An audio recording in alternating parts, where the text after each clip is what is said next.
everybody, it's Jason from the GSMs Pride. All right, that's not true. That's Jason. I'm Zach. You saw me last video if you are an avid watcher. I was Jay's interview last week, and this week I am actually in the power seat, and Jay is in the hot seat. Exactly. And we're going to do a little bit of an interview so you can get to know our friend better. So, Jason, tell everybody hello. Hi. So the reason I wanted to do this week was because it is actually week 10. It is a milestone for me. I've done 10 weeks of footage now, so I wanted to kind of do something a little different. I got the opportunity to interview Zach last week, which was really awesome, so check that out. But I said, you know what, Zach, you're a good interviewer. Just let's do me this week. So, I'm throwing the power back, and I have no idea what's going to come. So good. All right. Let's just start off with the basics. Obviously, you're from Kentucky, so tell me about that. Yes, I'm from South Kentucky, even though I would have no idea what city those are. As you, I'm sure can figure, I'm from the UK. Yeah. Moved here about 12 years ago. I started at a dealership called Plaza BMW. Fantastic. So now you were selling cars in the UK, though, right? Yeah. So by trade, I was actually a mechanic by trade. I have an engineering degree, and I did. A lot of people, I have to bring this up because a lot of people go, "How did you fit all that in the time of your age?" Well, you seem to forget that in England we finished school at 16. 16 is the last year of high school, unless you want to go on to further education, which I did, and I did a 5-year college mechanical engineering course in 4 years. So that's what got me out of that. And after my apprenticeship, I was kind of like, I like doing this. I love cars. But it got to a point. It was kind of in a transition of the time when cars were now. Instead of repairing something, you would just replace something, and I didn't like that. There was no fun. It was like, okay, replace this oxygen sensor. Whoopie-doo. I haven't got to fix anything. So that's really why I got out of the car, that side of the business. So what I'm hearing from you is you like to solve a problem, then. Absolutely. So I did a test one time. I can't remember exactly what company it was, that rank your qualities and abilities in order. You do like a survey. It's like a 200-question survey, and strategy was my number one. Interesting. Closely followed by competition. and if you can imagine what my dead last one, I'm going to throw this back at you. See, what do you think my very least quality is? Tactfulness. It was empathy. Dead last out of 200 different things. Dead last. I have worked with Jason off and on for 5 or 6 years, and Jason is great at a lot of things. Empathy is probably not where I would strike him high. That's not to say that he's a bad person or that he's not empathetic. It's just not where he starts. No. It is not where he starts. If you know me at all, empathy is not. And if my wife's watching, she'll know exactly what I'm saying. So I like that. I like your problem solving and your competitiveness. Let's talk a little bit about your competitiveness. Tell me, because you are a proven athlete. When you say proven, I don't know about proving. Actually, when I was a kid, I was lucky enough to do several things. I raced cars from the age of 11. I used to race mini stocks back when I was very young. My dad was an avid car tinkerer, so he was never a mechanic, but he would like messing with stuff, so that was there. And then obviously, it's the religion. How else can I not do it? So obviously I played football, but to you Americans it would be soccer. So I played that at a pretty competitive level also, so that was neat. I never made it to professional. I had a couple of friends that were probably in that realms too. One of them, Mr. Barry Bircher, I'm sure you're watching. He's a good friend of mine from back in the UK. I really think he probably could have made it, but he had a pretty severe accident that was kind of gruesome, and I was present, so that put him out of that. So yeah, football's always been a passion of mine, as Zach knows, because Zach's a passionate football guy too, and yeah, I played at a pretty decent level back in the UK. I think that's actually the reason I'm still employed, is that I can talk football with Jason. I actually know a little bit. I do a lot with the local football scene here, so and we're both excited for City. I think Jason is actually already a season ticket holder. I am. They haven't definitely. given me the option yet, but Yeah, as soon as I got the opportunity, I was on that list. Then let's talk a little bit more about you and the business then. So let's talk about American side of the business. You started at Plaza BMW. Tell me about that experience. So I'm going to tell you a funny story. So back in the UK, I was, it's a little bit arrogant, I guess. I was very successful at the dealership I was at Hilton Garage. Was really phenomenal. Dave Manning, if you're watching, probably not, but if you're watching, still owe a lot to you, my friend. But so when I first came, I averaged 75 cars over about a 3.5 year, and that's per month. My record month was 113 units. So anyway, when I first came here, I went basically down to every dealership, and because I didn't have a visa at the time, I had to explain my situation to get on as a job. And I went to, I actually did, believe this or not, and I'm going to throw a name out there, I did actually get employed at Bommarito, and I ended up going to Plaza after the fact. Really? So Bommarito hired me at the Audi store, but I couldn't work for 3 months. And in that 3 months, I met somebody that her uncle was the GSM at Plaza, and then I ended up switching to Plaza before I started. So I never worked for Bommarito. So I didn't know that. That's a fun story. Yeah. How the world could have been different. Yeah, and I've never worked for Bommarito ever, so it's kind of weird. So anyway, Plaza was kind of one of the places that, at the time in 2008, was kind of, you didn't get hired on there unless somebody died, basically, because it was one of those places. So I went there, and anyway, my people that interviewed me was Pete Trow, was the used car manager at BMW, and Jim Omroth was the general sales manager. And my owner back in the UK had given me a letter that showed all my numbers, and it showed the average of 75 cars a month. And Jim Omroth said, "Is there supposed to be a decimal point between that?" And I didn't really understand, and I was like, "Wait, what?" And he goes, "No one sells 75 cars a month." I said, "Well, that's not even my best, 113. He's like, so I told him to call Dave Manning, and he did. He said, "No, that's probably on the light side." So needless to say, they hired me. That's pretty incredible. Now, explain. I'm always intrigued by this. How does one sell 75 cars or 113 cars in a month? So the dealership there was a little different. They worked. It was not commission. It was not gross. It was all you got paid flats. Okay. But how it worked is they were selling quantity rather than profit margins. So Dave Manning had a philosophy. It was make a little but sell a lot. Yeah. So we sold about 1,000 cars a month there. The inventory was around 1,000. He was extremely good at what we did. It was a big lot, obviously. But we did have finance managers and delivery specialists and stuff like that we could really utilize. So our jobs were literally sell them and pass them on. Yeah. That was kind of the deal. So now you could sell, we still did do finance a little bit and warranty and all that stuff, because back then there wasn't as much red tape. You could just send someone's application, they get approved, you print it out and done it. It's over. So it's a little different, but yeah, it was busy. We're open 7 days a week, and my biggest weekend was 14 on a Saturday and a Sunday. But don't get me wrong, you were busy all the time. Like I would very rarely go on a test drive. It would be, you'd be juggling 5 or 6 customers. Yeah, you send one person and you hope that the other person gets back as soon as you send that person The beauty out. of it was, if a customer ever started haggling, you say, "Look, do you want to buy it or not? Because this person's waiting to drive that car." So that was a great thing.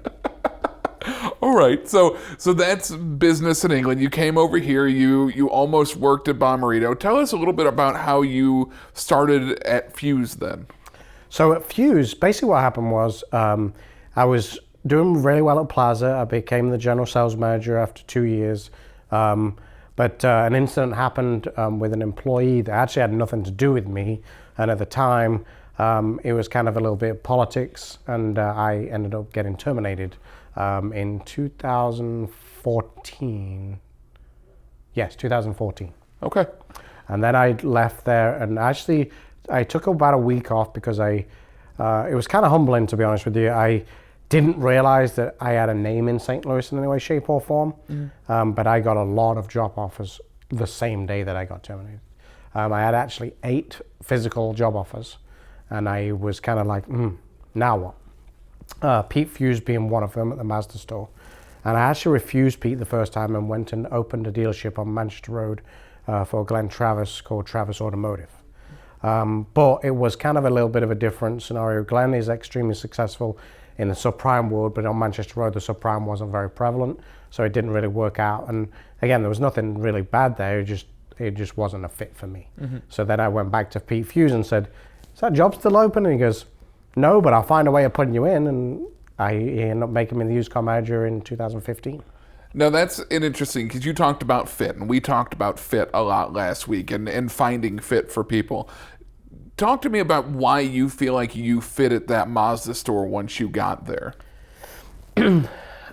Well, I'll be honest with you, in the beginning I didn't really fit. Okay. The reason being is I went in there as a used car manager, but I saw that as an opportunity to get my foot in the door. Bear in mind, I'd just come away from a GM role. So that was kind of a little bit of a drop down for me, but I thought, I'm pretty young. This might be an opportunity to move on up. Now, Steve, who works for me now, was the general sales manager, so I'd have had to push him out of the role.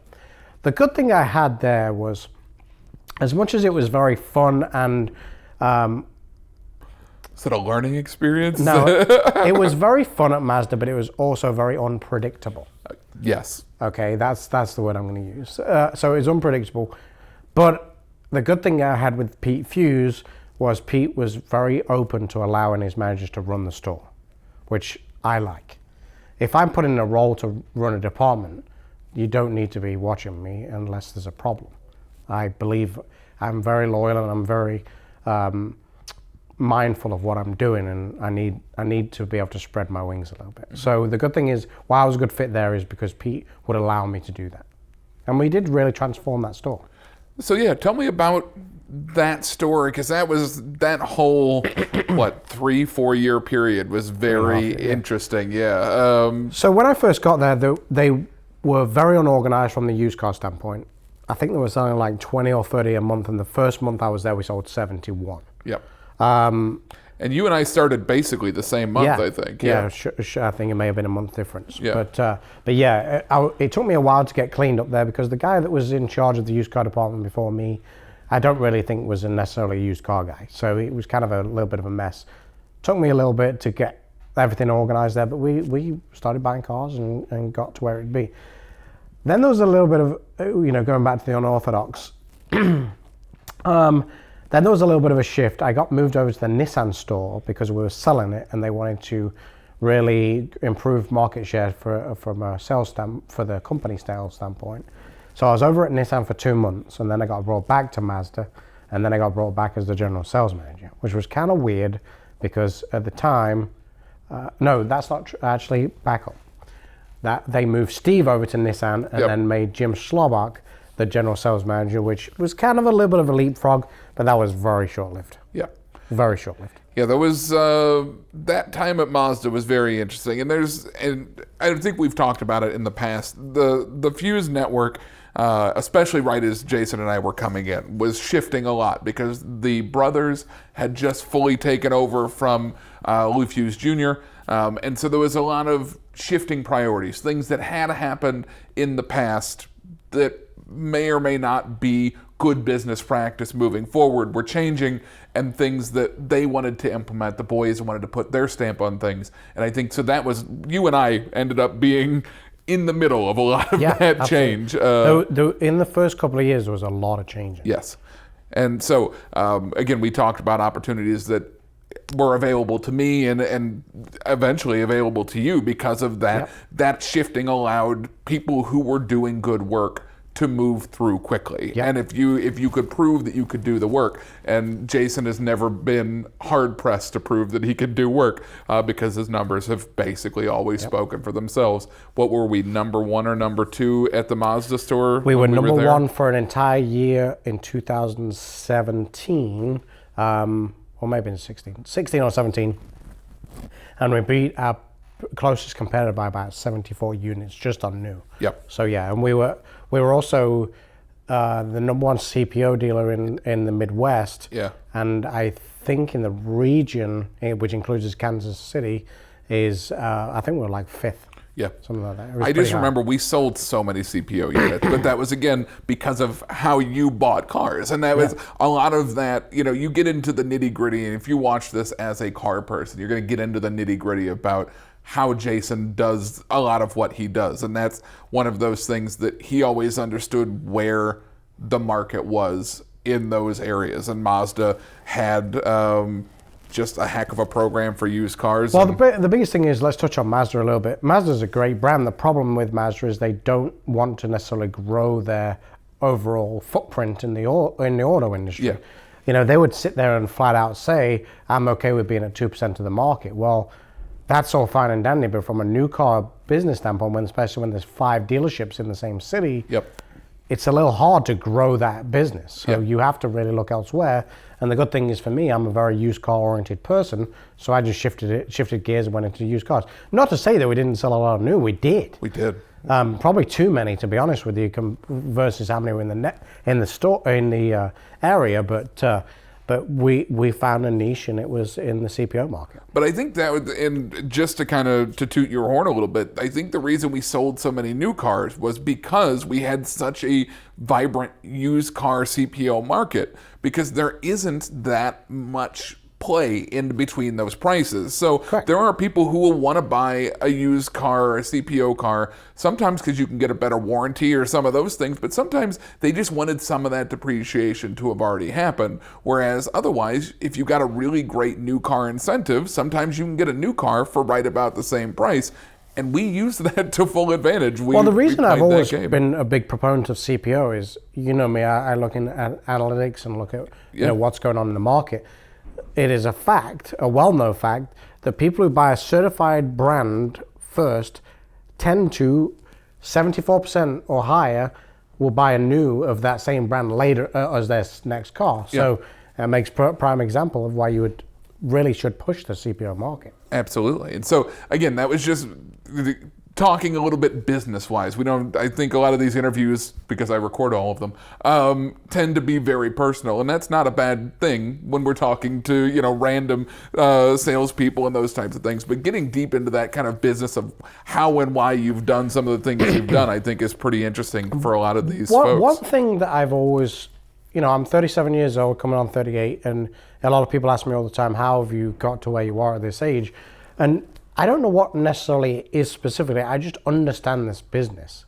And I really wish I could sit there and tell you exactly what it is that I understand about it. I don't. I kind of anticipate what's going to happen in the market, and, knock on wood, I've got it right most of the time. So it's not necessarily a skill. It's just kind of more of a sense of what's going on. And I think, and that's just the business side of it. There's also the side of employees and being a leader from a personal standpoint, but from the business standpoint, I don't know. I just understand it for some reason. Well, let's talk about that leadership role, because that was actually where I was going to go next. I know you're a big fan of Sir Alex Ferguson. I know you take a lot of what you do from him. So talk a little bit about that. So if you don't know who Sir Alex Ferguson is, he is legitimately, and you can argue all you want if you're an American, but he is legitimately the most winningest coach in any sport in history. He's won more trophies than any human being on this planet ever. And I don't care whether you go for Lombardi or whoever you want to talk about, he is the number one. And how he always ran his teams was he was a man manager. He actually found a way to make some of the non-superstars into superstars because he knew how to manage. In the 90s, if you follow soccer, he literally took a youth team and made them treble winners, which had never happened before, which is unprecedented in the soccer world. Hence the reason his name's Sir Alex Ferguson, because he was knighted. But a lot of things he's done I've always taken to heart, because you've got to be able, let me go back to the owner back in the UK, and this is why I'll have I have a huge amount of respect for Dave Manning. One thing that Dave was really good at is he told me when I was selling, if you want to be a manager, if you think that everyone's got to change for you, you're wrong. You have to change for each individual person. So that means I might be really hard on one salesperson but soft on another, and people might think that that's favoritism. It's not. It's just I figured out how to motivate that person specifically rather than trying to motivate as a group. Because don't get me wrong, there are times when you have to have a come to Jesus meeting as a whole. There is. Just happens. But when it comes to motivating people as individuals, you have to figure out how to motivate them as an individual and not as a group. You just can't manage that way. Humans aren't cookie cut. They're just not. You can't do that.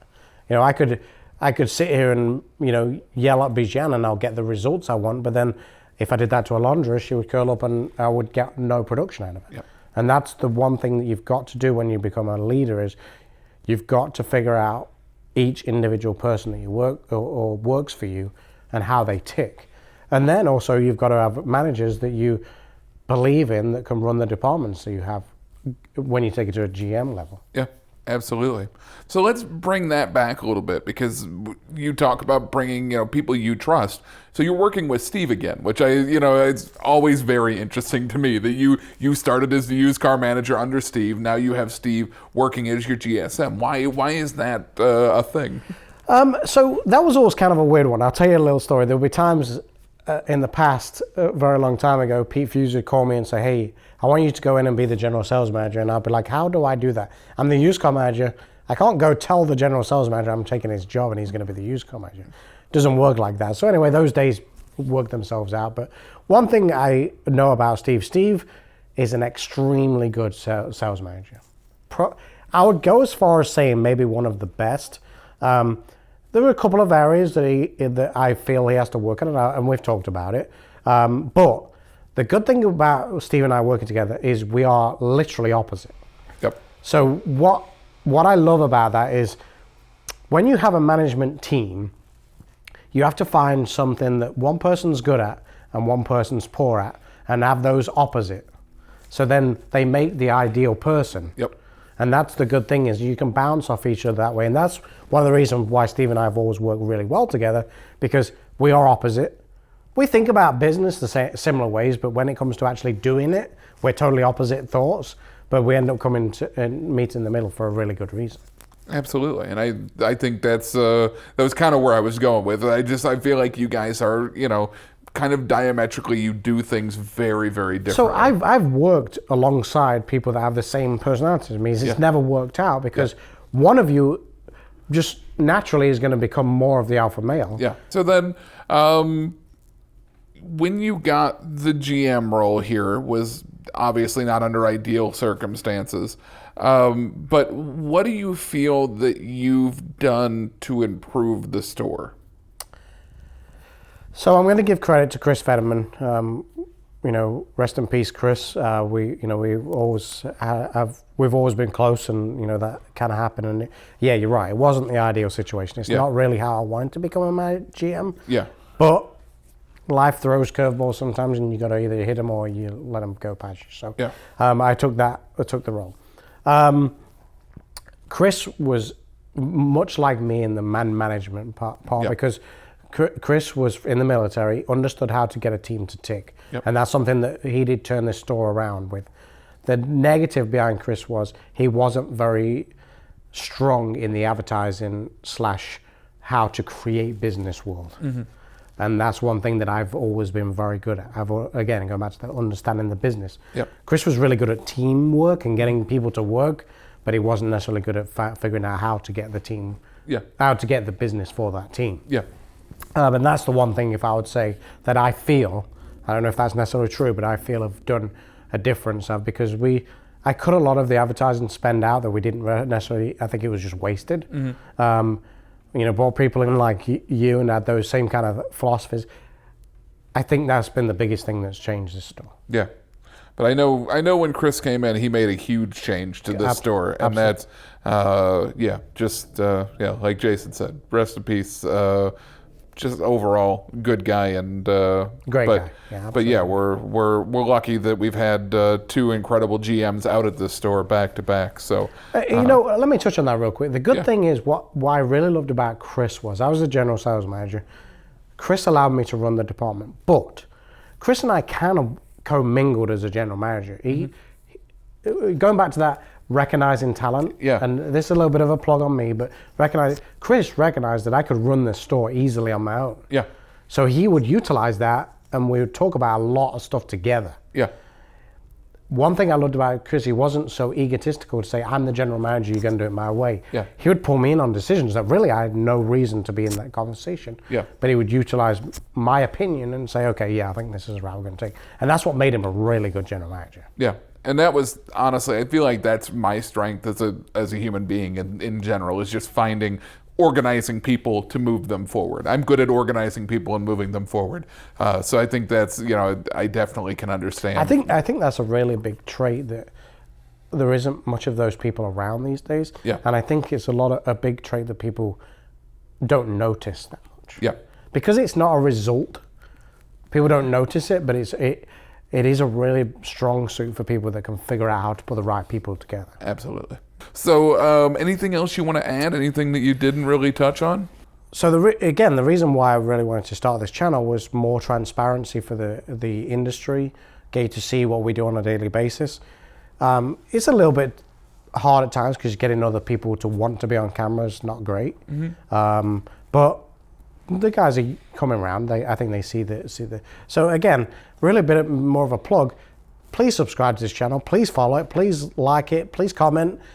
Please put the notifications on, because I really want to start giving you guys footage and content that really helps not only salespeople, managers, but also the customer too. So I would like to try and get that out there. So that's my little bit of a plug, I guess, in the end. Yeah, as the guy behind the camera, tell us what you want to know, because we can shoot anything. But, we can, obviously we do the interviews, we do those types of things, but if you have other content that you're looking for, just drop a comment in the Facebook post or on a YouTube post. Just let us know what that thing is that you want to know, and we'll probably do this again because Jason's got a lot to talk about. We didn't talk about personal life hardly at all on here, which is fine. Maybe the 20th. Yeah, I was going to say, we'll come back around on 20 and we'll do a deep dive into Jason's personal life if you can handle that. But I think overall, I think this was a good conversation. It talked a little bit about all the things that have gotten you to where you are. So thanks for joining us. This is the GSM's Pride. That's Jason Catlin. I'm Zach Zaya. We can replace the car, not the customer. Thanks for hanging out with us. See you next week.